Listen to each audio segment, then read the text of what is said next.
Hai, Assalamualaikum, salam sejahtera. Bertemu kembali bersama saya Khairi Fitri dan juga rakan kita hari ini Sabrina di dalam episod hari ini di Sekali Ketuk. Kita membicarakan berkenaan dengan isu-isu perkembangan politik di Sabah dan kita bersama tidak asing lagi bersama dengan penalisis politik kita bersama dengan Musli Oli atau lebih mesra dipanggil oleh Pak Mus. Assalamualaikum, selamat datang Pak Mus ke Sekali Ketuk hari ini. Ya. Sebelum kita lanjutkan ke perbincangan yang seterusnya, kita ingin mengajak tuan-tuan dan puan-puan untuk memberikan like, share dan viralkan seluas mungkin agar segala informasi yang kita bincangkan dalam podcast kali ini dapat kita kongsikan untuk manfaat bersama. Dan Fitri, janganlah kita buang masa ya. Ya, kita terus saja ke topik kita hari ini. Topik kita hari ini agak hangat sebenarnya, Rina. Betul. Dan hari ini mungkin kita akan terus saja fokus kepada perkembangan analisis PRN yang sedang orang bilang Pak Mus sedang membuat sekarang ini ya. Boleh Pak Mus cerita sedikit berkenaan analisis yang sedang Pak Mus membuat ketika ini? Saya sudah buat lebih kurang 49 dun. 49, okey. So lebih kurang 24 dun lagi akan habislah analisis. Jadi analisis ini melihat setiap kawasan parlimen. Sekarang saya akan pergi, besok saya akan pergi ke Beluran, ke Libaran, kemudian Batu Sapi dan seterusnya ke Kinabatangan untuk melihat maklumat di kawasan berkenaan. Bagaimana pandangan rakyat mengenai pilihan raya yang akan diadakan tidak lama lagi. Mungkin September, mungkin juga November. Okey Pak Mus. Pak Mus sudah buat lebih 40. Tadi Pak Mus sudah sebut analisis 49. 49 yang terkini, analisis yang terkini ni. Jadi soalan saya ni agak panas sedikit. Kenapa berpolitik di Sabah ni kan nampaknya tak pandai stabil? Ya, satu masalah kita berbanding dengan Semenanjung.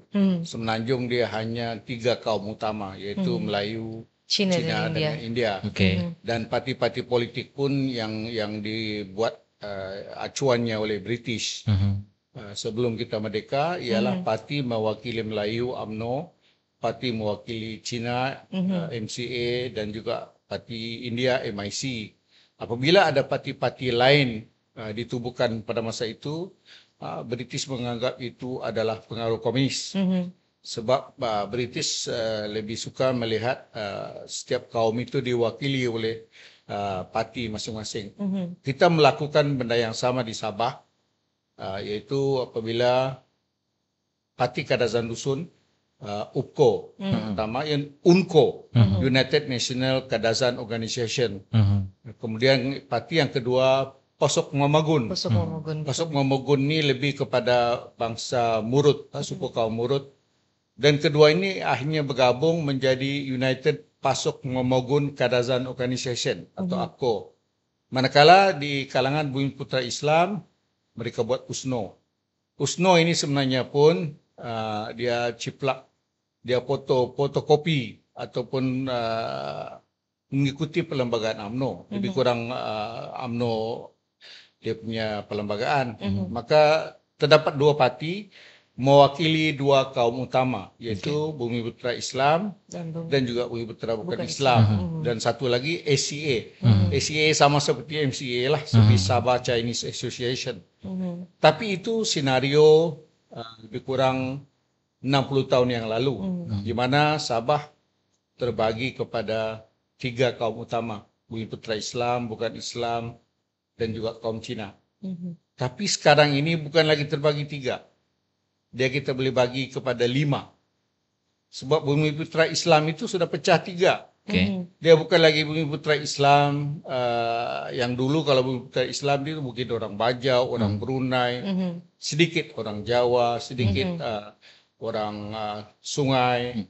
Hari ini Bumi Putra Islam itu menjadi 3. Maksudnya satu kumpulan Bumi Putra Islam asal Indonesia, Bumi Putra Islam asal Filipina, dan juga Bumi Putra Islam yang dipanggil original Sabahan. Okey.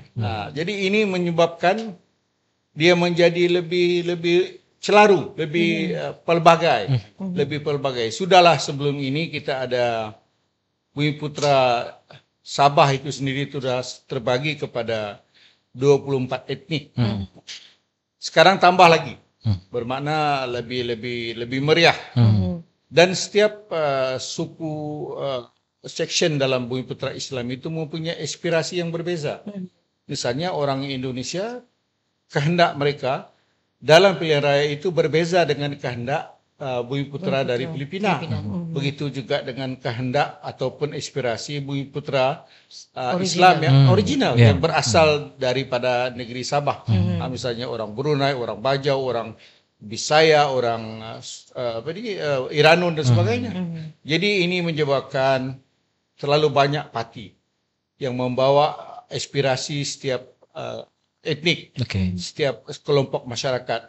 Jadi keadaan ini, maka baru-baru ini saja sudah ditubuh 15 buah parti politik. Selain daripada parti UMNO yang sudah ada di sini, parti USNO, parti-parti APCO, PBS, STAR dan sebagainya. Jadi itu sebab berbanding dengan Sarawak, parti yang sama itu masih wujud. Hampir masih ada macam parti PBRS, PBDS, parti PRS Sarawak, PBB. Sedangkan di Sabah ni semakin tahun semakin banyak. Sebab penduduknya pun semakin hari semakin meriah, semakin ramai. Dan dia mewakili suku-suku yang berbeza, aspirasi yang berbeza. Jadi itulah menyebabkan politik kita semakin tidak ada ketentuannya, kita tidak stabil. Baik Pak Mus, kalau Pak Mus sudah cerita tadi tentang sejarah lah lebih kurang kenapa ketidakstabilan itu sentiasa berlaku. Jadi pada pandangan Pak Mus, adakah landscape politik kita ini semakin matang atau semakin bercelaru dengan munculnya pelbagai gabungan baru? Ya, kalau kita melihat dari segi umum, memang matang. Kita sudah semakin matang. Sebab satu ketika dulu kita berjaya disatukan di bawah satu wadah perjuangan, di bawah Barisan Nasional. Di mana Barisan Nasional dapat mengumpul semua parti-parti kecil di bawah satu perjuangan. Jadi selepas UMNO kalah pada PRU 14, masing-masing membawa diri. Masing-masing ada pemimpin menyertai parti itu, parti ini. Tapi terbukti parti UMNO masih mempunyai akar umbi yang kuat. Ini kita lihat apabila waktu UMNO Sabah tidak lagi memerintah, tidak lagi menjadi kerajaan. Apabila kita menyertai pilihan raya umum, pilihan raya negeri tahun 2020, dan kita Barisan Nasional masa itu bergabung dengan PN, UMNO masih mampu mendapat 14 kursi. 14 kursi ketika parti itu bukan parti kerajaan. Parti kerajaan. Dan manakala Perikatan Nasional, parti kerajaan, Perdana Menterinya ialah daripada Bersatu, iaitu Perikatan Nasional, mereka hanya mampu dapat 11 kursi. Bermakna kematangan itu telah ada. Orang-orang ini tidak semuanya keluar daripada parti yang pernah mereka sertai. Jadi ini bermakna telah ada kematangan, tidak celaru. Mereka masih kekal dalam parti yang pernah mereka sertai sebelum ini. Jadi kemudiannya pada 2022 apabila berlaku PRU 15, apabila berlaku pertandingan gabungan Bersatu yang dinamakan dirinya GRS, dia hanya menang 4 kursi. UMNO menang 6 kursi. Dan kita bukan Perdana Menteri, dia Perdana Menteri. Jadi itu membuktikan kita masih boleh satukan rakyat Sabah dalam satu wadah perjuangan. Saya tertarik tadi Fitri ya bila Pak Mus sudah cerita tentang ada disebut tadi pasal akar umbi. Jadi ada suara mengatakan parti-parti baru ni dia hanya gah di atas pentas tapi longgar di akar umbi. Adakah rakyat akan mungkin kembali kepada yang sudah pernah diuji?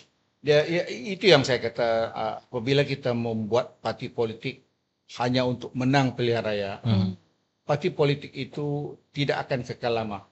Saya bagi contoh, I think malam tadi, Parti Berjaya ditubuhkan semata-mata untuk menjatuhkan kerajaan USNO. USNO ketika itu.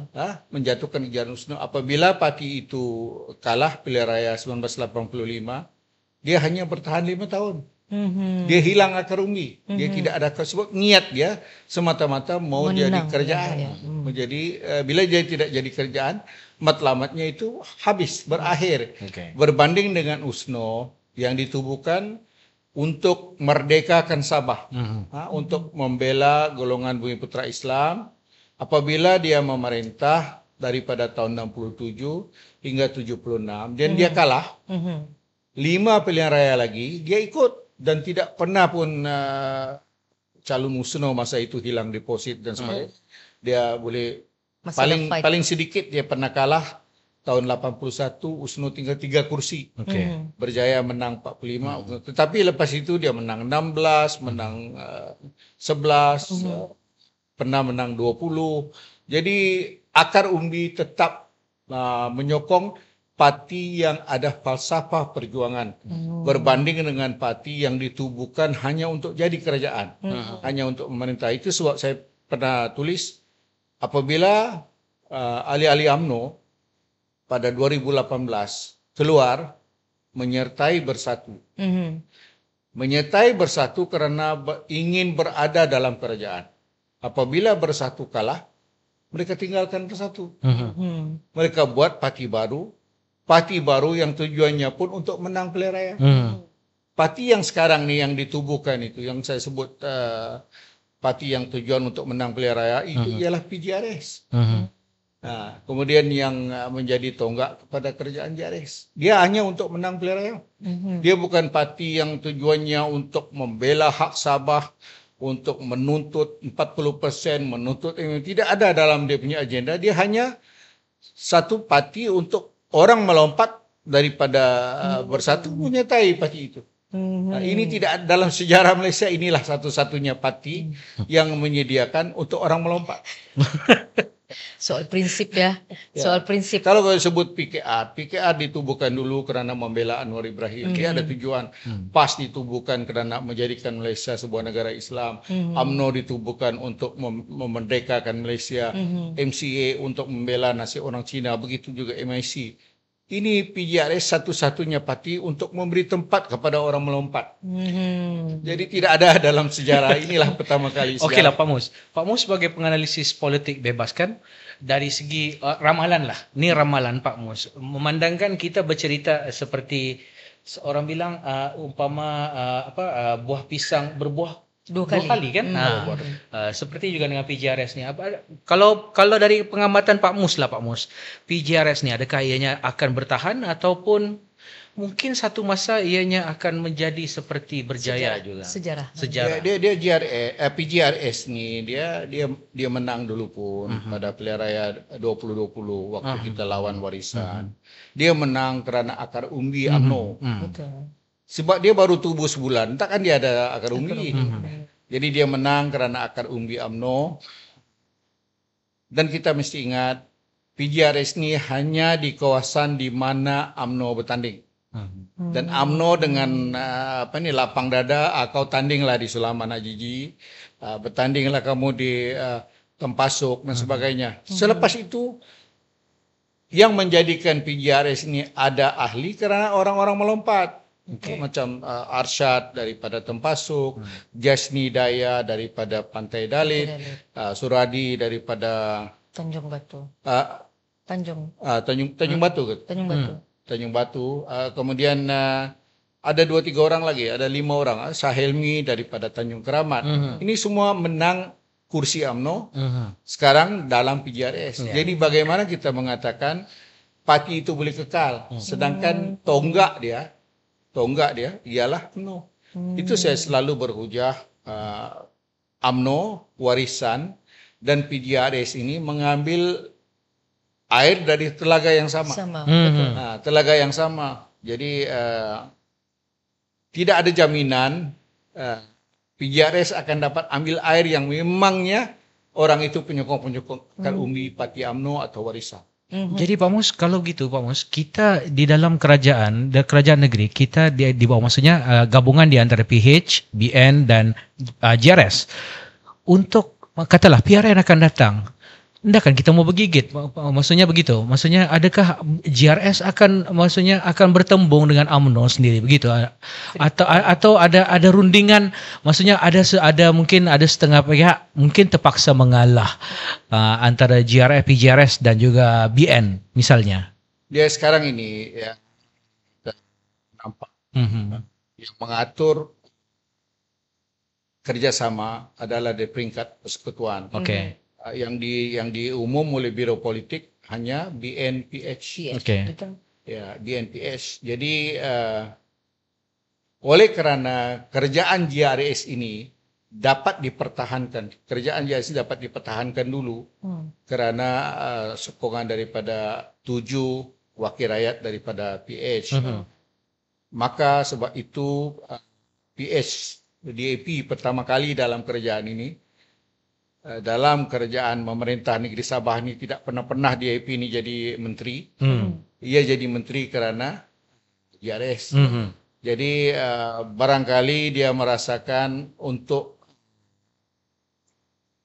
GRS ini lebih cemerlang.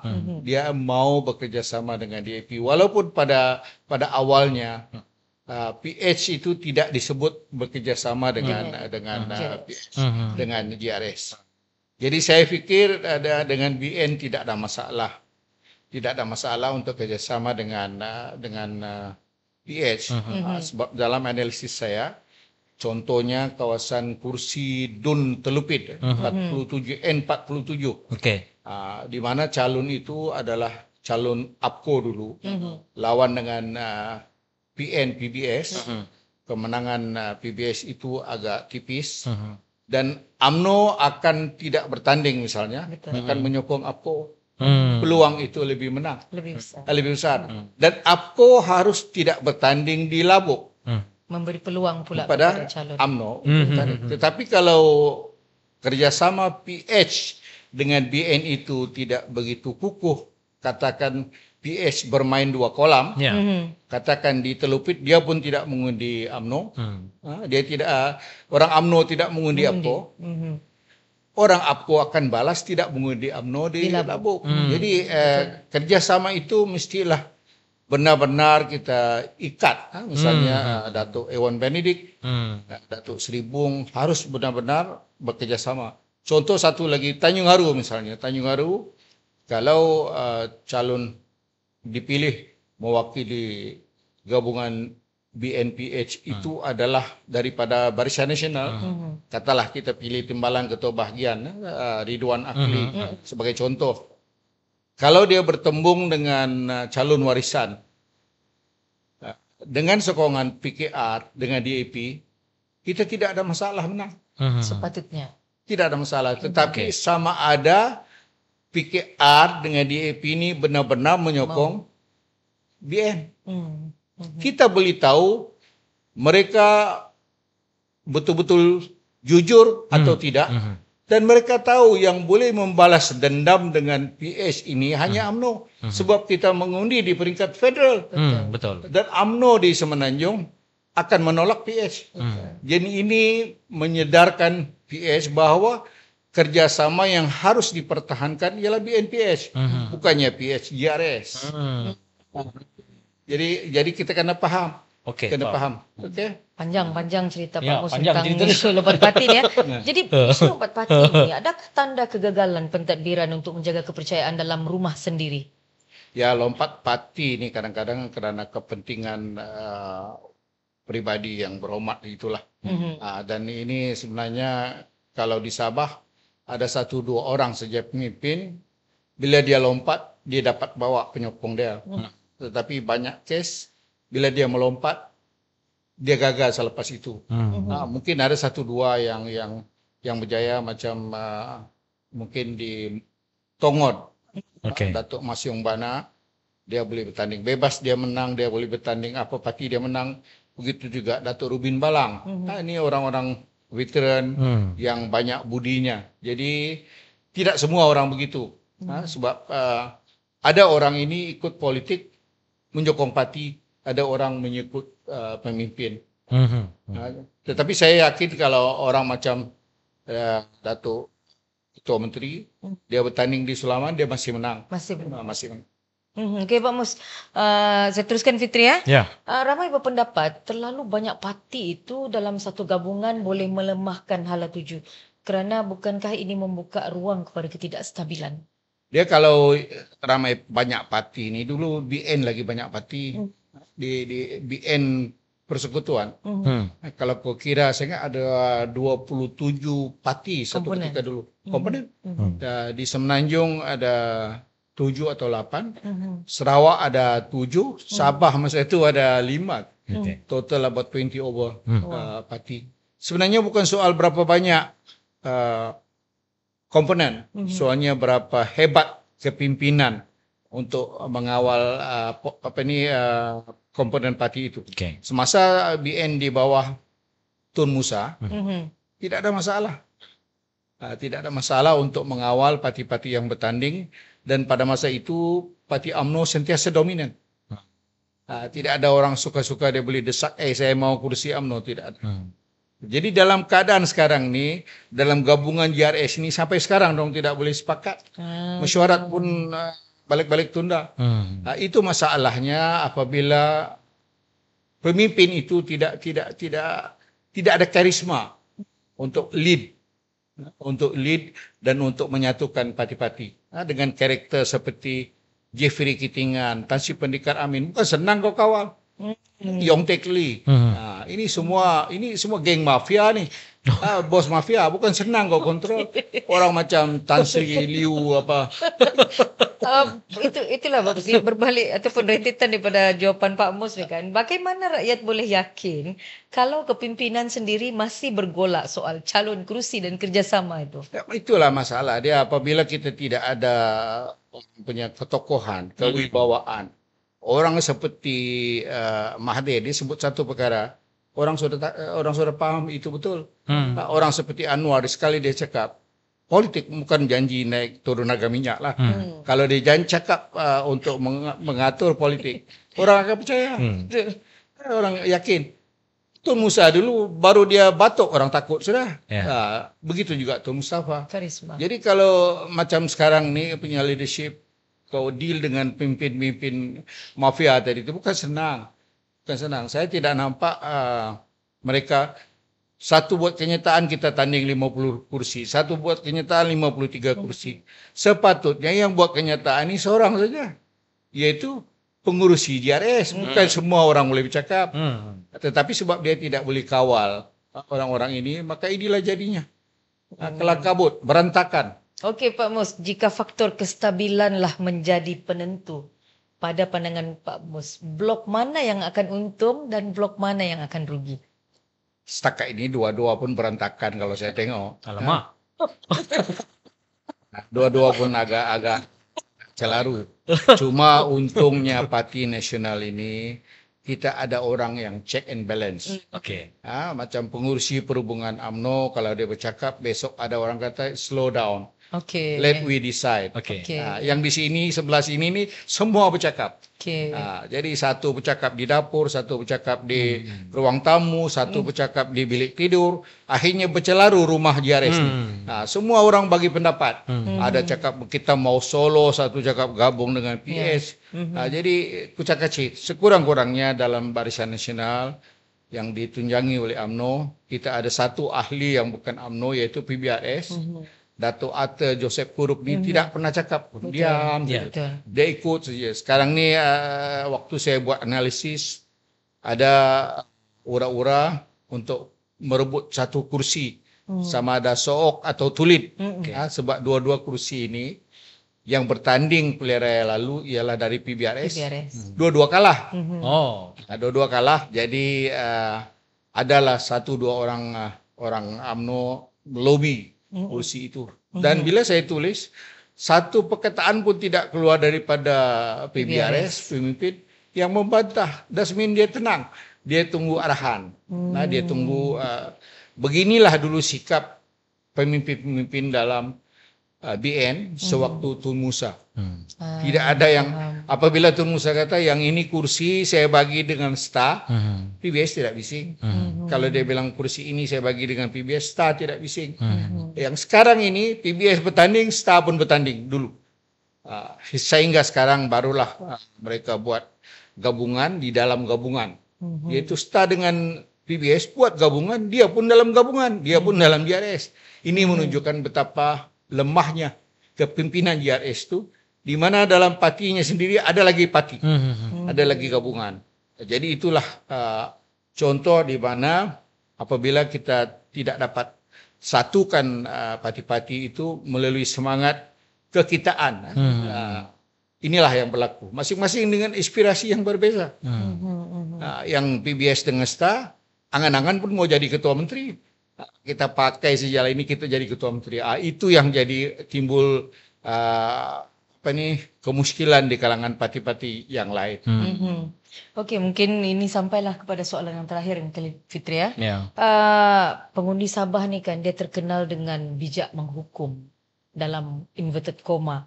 Jadi apakah mesej yang rakyat mungkin mau sampaikan jika pentadbiran semasa gagal menepati janji-janji yang dibuat? Yang ketara seperti yang saya cakap, rakyat Sabah sudah merasakan perbezaan tiga kerajaan, dan 2 hari lepas timbul isu air, di mana pelancong-pelancong sudah menyatakan keresahan hotel 5 bintang menjadi 1 bintang. Betul.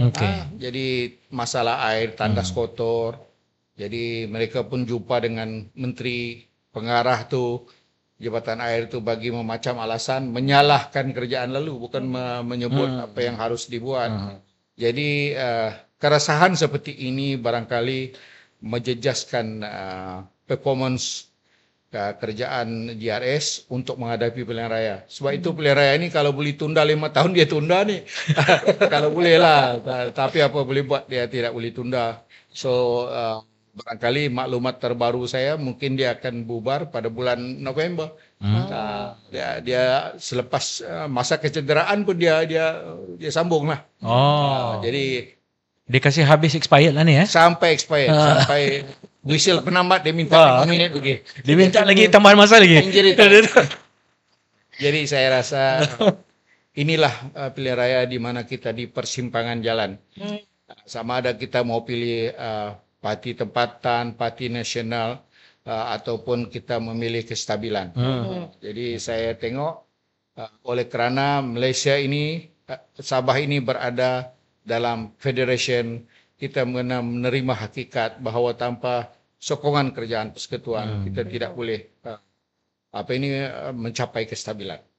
Okey. Rasanya kita tangguhkan dan kita gantungkan lagi soalan-soalan seterusnya untuk next episode selepas ini. Terima kasih. Terima kasih sekali lagi Pak Mus kerana sudah terima kasih Pak Mus bersama kita di Sekali Ketuk. Dan pastikan anda terus bersama kami di episod yang akan datang. Kita berbicara berkenaan perkembangan politik di Sabah. Sehingga berjumpa lagi. Assalamualaikum warahmatullahi wabarakatuh.